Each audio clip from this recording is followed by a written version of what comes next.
You wanna live a regret-free life? Let me talk to you fellas real quick.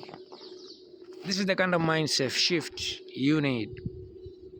You have to be shameless about learning a new skill because no one will feed you when you go broke.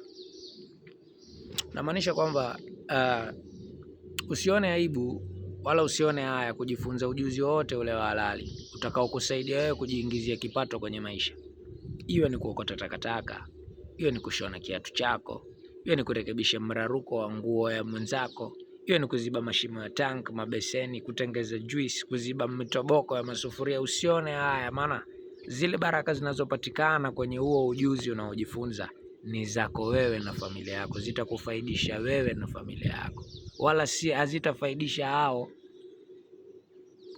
Uenda bado ikawafaidisha hao wanaokudharau na kukejeli huo ujuzi unaojifunza, ndio iwe kichapo kwao, unaona.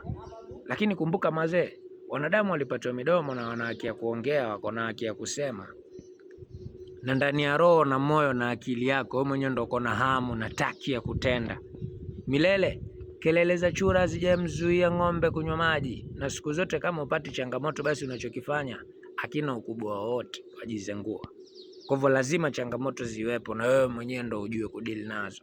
Ushaona? Many people lose sleep over past choices, but here's how to let go and move forward. Past ni TBT, ishatoka hiyo, au sio? Na tushajifunza kulingana na hivyo vitu venye tulifanya. Past hizo mistakes hizo zote ni lessons.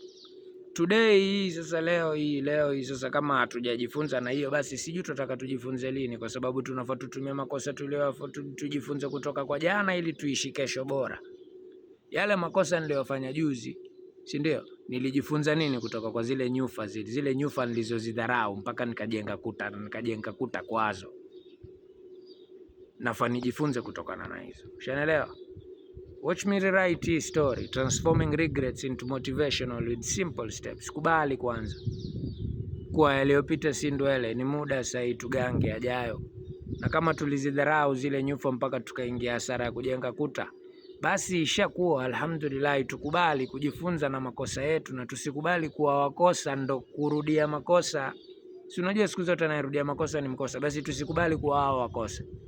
Si tulichemsha mara moja, tujifunze kulingana na hiyo na to move ahead, to deal na makosa mengine different. Sio haya bado tunarudia, tukao tunabaki hapa kwenye hii cycle.